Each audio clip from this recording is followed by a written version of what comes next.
Beyond batteries. What if we harvested energy directly from space? A question that changes everything. Picture this. It's late at night.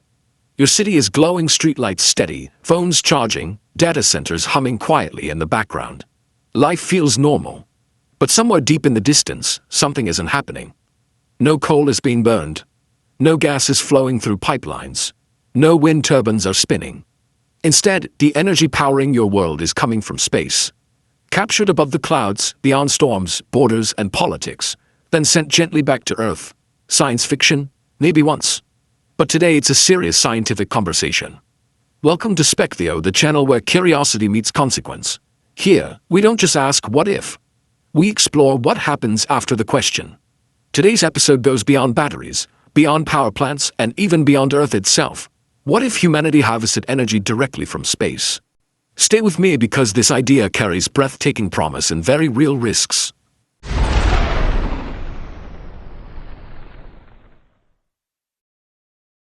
Human civilization continues to advance, but every advance depends on energy, and our current energy solutions are reaching their limits.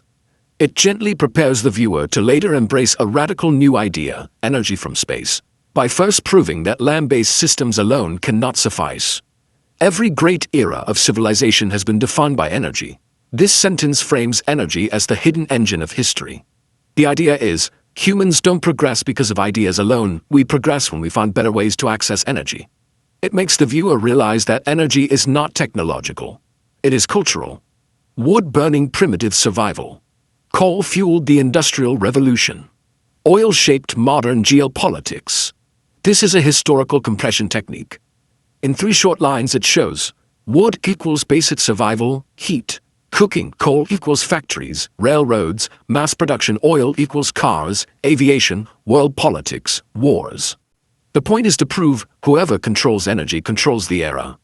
Now, we are entering a new phase, one dominated by electricity. This is a transitional sentence. It tells the viewer, we are leaving the era of fossil fuels. Electricity is becoming the primary form of energy. What comes after it is urgently needed: electric vehicles, artificial intelligence, cloud computing, smart cities. These are modern examples that people recognize immediately. They show that the future is not just about energy. It is about continuous, uninterrupted electricity. AI servers, EV charging, and data centers can't stop the way old systems do. Electricity demand is expected to increase dramatically. Global demand could double by mid-century. This line introduces scientific authority. It tells the viewer, this isn't speculation. Experts around the world agree that energy demand is growing. Even without naming the exact reports, the statement indicates, this is based on research, not opinion. Batteries play a critical role, but they come with limitations. This is a tone-balancing sentence. It reassures the viewer. Batteries are important. This video is not anti-technology, but it also prepares them for a reality check. Bullet points: battery limitations. Each bullet points targets a different vulnerability. Environmental damage gives mining damages land and water. Geopolitical fragility gives materials come from unstable regions. Recycling issues gives waste is growing faster than the solution. Degradation gives batteries don't always work. Together they prove batteries are helpful, but not a permanent global solution. Batteries help us store energy, but they don't solve where the energy comes from. This is the key insight of the chapter. It flips the viewer's thinking. We focus on storage, but generation is the real obstacle. It's a subtle aha moment. That's why scientists started looking up. It's a storytelling bridge. Instead of suddenly saying space solar power, it creates curiosity. It signals a shift from Earth to space. It feels cinematic and natural. It emotionally prepares the viewer for the next chapter. Why is this chapter so important? This chapter does 3 important things. Establishes urgency, energy demand is exploding. Removes mistrust. Batteries alone aren't enough. Opens the door to radical solutions without forcing it. In the end, the viewer is left wondering, well, if the Earth can't handle it all, what else can? That's exactly where you want them. Above Earth's atmosphere, the sun shines almost constantly. This highlights the key advantage of space. On Earth, solar power shuts down at night. Clouds block sunlight. Weather reduces efficiency. In space, the sun is almost always visible. Space is the best possible location for solar power. No night, No clouds, no weather disruptions, make the idea feel powerful. Emphasize certainty and reliability. It makes space solar feel calm, stable, and reliable. It gave rise to a bold concept called space-based solar power, or SBSP, a name, a sense of legitimacy, a concept they can remember. Once something has a name, it feels real. The idea was first seriously proposed in the late 1960s, but technology stopped it. This line inspires credibility and humility. It says, scientists have been thinking about this for decades. It wasn't ignored, it just wasn't possible yet. It avoids hype and builds confidence. Today it's changing, a powerful turnkey phrase. It signals new technology, new opportunity, new momentum. This is where curiosity comes in. How SBSP works. Step by step. This section clears up the confusion by explaining the process in simple steps. 1. Large solar arrays are placed in orbit. Instead of rooftops or farms, solar panels are deployed in space, often in geostationary orbit where satellites stay in one place. This means consistent alignment with receivers on the ground. 2. These panels collect sunlight without interruption. Because there is no night or season, the energy storage is stable. The output is predictable. This is one of the biggest advantages of SBSPs. 3. Solar energy is converted into electrical energy. It works in the same way as ground-based solar panels. Sunlight hits photovoltaic cells. Electricity is generated. There is nothing foreign here. It creates familiarity. 4. The electricity is converted into microwaves or laser signals. Electricity cannot travel directly from space to the ground. So here it is, converted into microwaves, most common, or tightly controlled laser beams. These forms travel efficiently over long distances. 5. That energy is transmitted to the ground.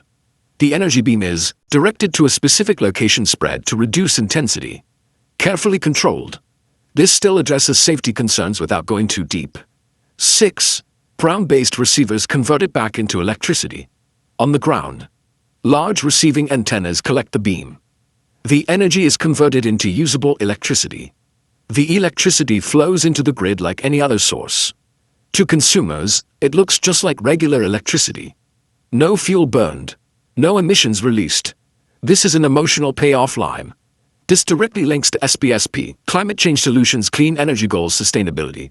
2 short sentences equals huge impact. Scientific evidence and credibility. Mentions of NASA, ESA, JAXA, and China. This is intentional. This shows multiple countries are involved. No nation controls this idea. It is universally accepted science. It reduces skepticism. Wireless power transmission has already been proven. It addresses the viewer's biggest doubt.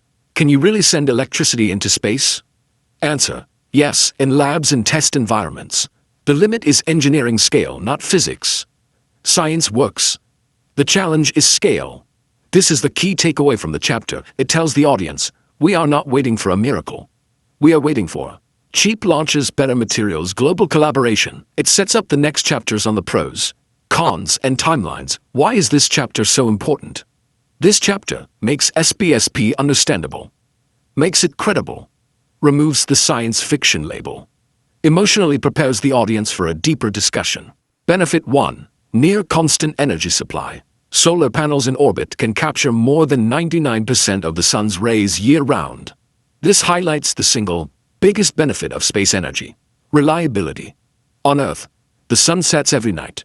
Clouds block light. Weather reduces production. In space, solar panels operate almost continuously. Energy production becomes predictable and stable. This solves one of the biggest weaknesses of renewable energy. Compare this to ground-based solar. Double quotes. This comparison is essential. It shows that ground-based solar is not bad. It is limited only by physics and weather. Space removes these limitations. Key message: space solar does not replace ground-based solar, it complements it.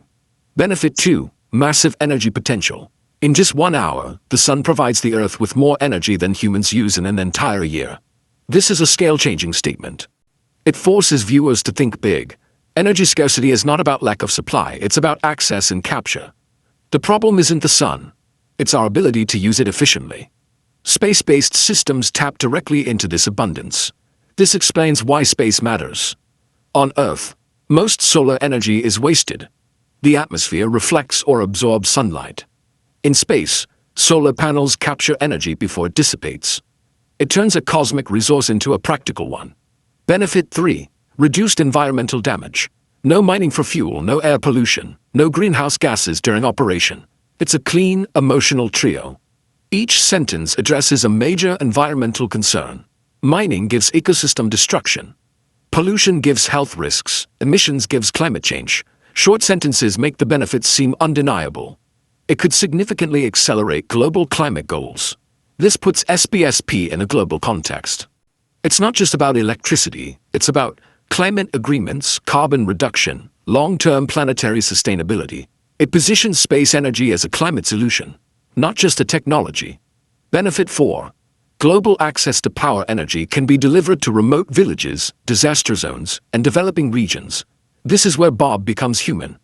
It shifts from technology gives people systems, gives life energy is no longer just about convenience, it's about equity. Without large-scale grid infrastructure, this is very important. Conventional energy requires power plants, transmission lines, years of construction. Space energy can bypass damaged or non-existent grids, provide electricity where infrastructure is impossible. This is revolutionary for humanitarian aid. For the first time, energy can become a global service, not a regional privilege. This is the chapter's main emotional payoff. It reframes energy as a shared resource, not something controlled by geography or politics. It makes a powerful point. Access to energy can become a human standard, not a lottery. Why this chapter works so well? This chapter is successful because it shows clear, practical benefits, solve real-world problems, balances science with human impact, moves the conversation beyond technology. By the end, viewers aren't just impressed, they're invested. They think, if it's possible, why don't we try? And that sets up the next chapter perfectly, where risks and fears must be honestly faced. Okay, but what could go wrong? The goal is to diffuse excitement, introduce responsibility, show that power without caution is dangerous. By openly acknowledging fear, you build trust with the audience. The opening line explained, "With great power comes grave concern." This line echoes a familiar idea, making it immediately relevant. It signals, this technology is powerful. Power demands vigilance. Optimism must be balanced with caution. It prepares the audience for a serious discussion. Concern 1. Security and weaponization. Any system capable of transmitting large amounts of energy raises alarms. This phrase explains why governments are nervous. Energy delivery at scale sounds like this. Military systems direct energy weapons even if the purpose is peaceful. Capacity is important. Explaining government concerns. Who controls the satellites? Control means authority. If one nation or corporation owns the system, others may feel threatened. Who controls access? Access to energy equals economic power. Limited access can be used as leverage. How is misuse prevented? Even a secure system must be protected from hacking, sabotage, or reuse. These questions show that the problem is not technology, it is governance. Even if the energy beams are secure, trust becomes the central issue. This is a key insight. People are not afraid of physics. They fear lack of transparency, concentration of power, loss of control. Trust, not technology, becomes the biggest obstacle. Concern 2. Cost and economics. It's expensive to put thousands of tons of equipment into orbit. This really grounds the conversation. Space is still technically challenging, logistically complex, financially demanding. No hype, just facts. Initial SBSP systems could require hundreds of billions in investment. It puts a real scale on the challenge. It tells viewers, this is not a startup scale project. This is closer to building global infrastructure like highways or the internet. Big ideas require big investments. 3 economic questions. Who builds it? Governance? Private companies? International alliances? Who owns it? Public infrastructure or corporate asset? Who benefits from it? Affordable energy for all or another monopoly? These questions frame SBSP as a social decision, not just a technical one. Concern 3. Space congestion. Earth's orbit is already full. This highlights a hidden problem that most people don't think about. Thousands of satellites already circle the Earth. Debris travels at deadly speeds. Cascading failures. This refers to a real-world event where a collision creates debris. This debris leads to more collisions, eventually making the orbit unsafe. A large SBSP structure would require precision tracking, international coordination. Long-term orbital management. Space stability becomes essential. Concern for public perception. Microwaves from space, laser beaming energy. These phrases trigger emotional responses, not rational ones. Even safe systems can seem dangerous when poorly explained. Even safe technologies can fail without public understanding. History supports this. Nuclear-powered GMOs, vaccines, 5G networks. Public fear can hinder adoption even when the science is sound. Acceptance can be the most difficult hurdle. This is a powerful conclusion. It suggests technology can advance faster than trust. Communication and transparency are as important as engineering. The real challenge is human psychology, not physics. Why this chapter is important? This chapter works because it acknowledges legitimate fears, avoids exaggeration or denial, treats viewers like intelligent adults, makes risks addressable, can't be ignored. Technical versus economic readiness. Space-based solar power is technically feasible but not yet economically mature. This is the most important sentence in the chapter. There is a clear distinction between can we do it? Gives yes, can we afford it on a large scale yet? Gives not yet. The science works. The engineering is improving. Cost is a barrier. This avoids the common mistake of confusing feasibility with readiness. Explanation of key components. Efficient solar cells. Modern solar panels are much more efficient than in the past. Some space-grade cells convert more than 30 to 40% of the sun's light into electricity. This makes SBSP much more realistic than it was decades ago. Wireless power transmission. This is often the biggest concern. The explanation here reassures the viewer. Power transmission via microwaves has been demonstrated. Experiments have already transmitted power wirelessly over distance. The challenge is to scale it up safely and efficiently. It's no longer theoretical. Autonomous satellite assembly. This signals the future of manufacturing. Instead of launching massively built structures, satellites can assemble themselves in orbit. Robots reduce cost and human risk. Modular systems allow for gradual expansion. This is a quiet but significant development. Timeline expectations were explained. Small demonstration systems in 10 to 15 years. This tells viewers, don't expect immediate change. Expect controlled testing first. Demonstrations prove safety, reliability, public trust. This is how all major infrastructure starts. Limited commercial use may follow. This phase will likely include supplementing the existing grid, powering remote areas, assisting in disaster response. SBSP won't change everything overnight. It will help first. A full global network will take decades. This statement sets realistic expectations. A large-scale system is needed. International cooperation, legal framework, massive investment, long-term planning such as airports, highways, or fiber optic networks. Internet analogy explained. This is not a single invention. This reframes the perspective. SBSP is not a machine, a launch, a breakthrough. It is a system of systems. Like the early days of the Internet. This analogy is powerful because it is familiar. The Internet started small. It was expensive. It seemed unnecessary to many. It took decades to reach everyone. SBSP could follow this path. Gradual adoption, rapid impact over time. Why this chapter is so important. This chapter prevents disappointment, builds long-term credibility, separates science from hype. How will this actually change my life? It shifts the focus from satellites and systems to everyday human experience. And importantly, it avoids hyperbole. If space energy becomes a reality, the change will not be dramatic. It sets expectations. It tells the viewer, there will be no dramatic changes or sudden revolutions. There is no one-day moment. Instead, change happens in the background. It will be quiet and steady. This is a powerful paradox. Quiet means no disruption, no chaos, no shocks. Steady means structural change, a new normal, long-term stability. This makes space energy an infrastructure, not a spectacle. Explaining the everyday benefits, lower electricity costs, with a stable, consistent energy supply. Less price volatility, reliance on fuel markets is fading. Energy becomes more predictable. Consumers may not notice dramatic drops overnight, but over time prices stabilize.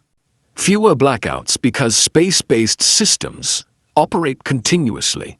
Improved by weather can supplement the terrestrial grid. Power becomes more reliable, especially during severe weather events. This directly improves quality of life. Cleaner air, less fossil fuel burning means reduced smog, improved public health, healthier cities. This is a benefit that people feel, not just measure. Less conflict over energy resources when energy is available, abundant, distributed. Less geographically tied, reduced competition on oil, gas, and fuel routes. It doesn't eliminate the conflict, but it removes one of its biggest drivers. The role of batteries reframed. Batteries won't disappear. It reassures viewers. The message is, existing technologies are valuable. Space energy complements, not replaces everything.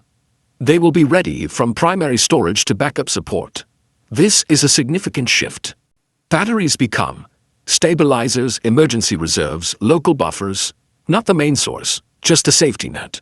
The most important line is clarified. Energy will no longer be something we extract. It challenges centuries of thinking.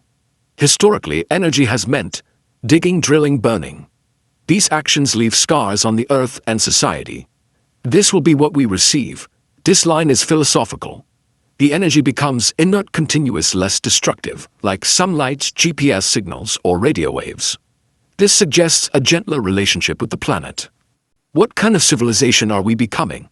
It transforms space-based energy from a technical challenge to a moral and social test. Every great leap in human history began with fear. But fear is not weakness. Fear is a signal of change. When something has the power to reshape society, fear naturally follows. Fire was dangerous. Fire brought warmth and cooking, but also destruction and death. Early humans had to learn to tolerate before they could master it. This shows that power always comes with risk. Lightning was terrifying. When lightning strikes, people feared being electrocuted. Cities were ravaged by fire, unknowns spread panic. Yet today, electricity is invisible and reliable. Fears are gone. Rules, standards, shared responsibility. There was distrust of the internet. It's a modern parallel that everyone understands. The internet gave rise to these fears. Surveillance, misinformation, loss of control. Some fears were legitimate. Some were exaggerated. But humanity adapted, not perfectly, but collectively. And yet, we adapted. This short sentence is undeniably optimistic. It doesn't say, everything turned out okay. It says, we learned. We adjusted. We moved forward anyway. Progress isn't about certainty, it's about learning responsibly. A deep shift. Space-based energy asks something deeper than technology. It signals a transition. The issue is no longer engineering physics cost, it's about human behavior. It asks whether humanity is ready to cooperate on a planetary scale. That's the core idea. Space energy cannot succeed if nations act alone. Access is dominated by corporations. Trust is missing. It requires shared governance, transparency, long-term thinking. This is not a test of energy, it's a test of civilization. Clarification of the final question. The real question is not whether we can get energy from space. By now, the audience understands science works. Technology is advancing. So capability is no longer a mystery. It's whether we can do it wisely. Wisdom means patience. Justice, accountability, responsibility to generations. This shows that power alone is not progress. Wisdom is what transforms power into progress. If this event made you think, imagine, or even worry, that's a good sign. It frames pain as intellectual growth, not fear. Tap like so this conversation can reach more curious minds. To help this idea travel, subscribe to Specvio for a deeper, human-centered exploration of the future. Viewers don't subscribe to videos. They subscribe to values. And tell me in the comments. This is an invitation, not a command. It signals the creator is listening. The viewer's feedback matters. The conversation continues beyond the video. It encourages meaningful engagement. Would you trust the energy coming from space, or does it feel like too much power? This is a great engagement question because there is no right answer. Encourages honest feedback. Reflects the underlying theme of the video. Respects skepticism. It invites discussion without division. Thank you for sharing your time with me today. Time is the most valuable thing a viewer gives. This line respectfully acknowledges it. Until our next question, Specvio isn't about answers, it's about questions. It creates hope for future episodes. Stay curious, keep thinking, and never stop asking. No rush, no noise, no exaggeration.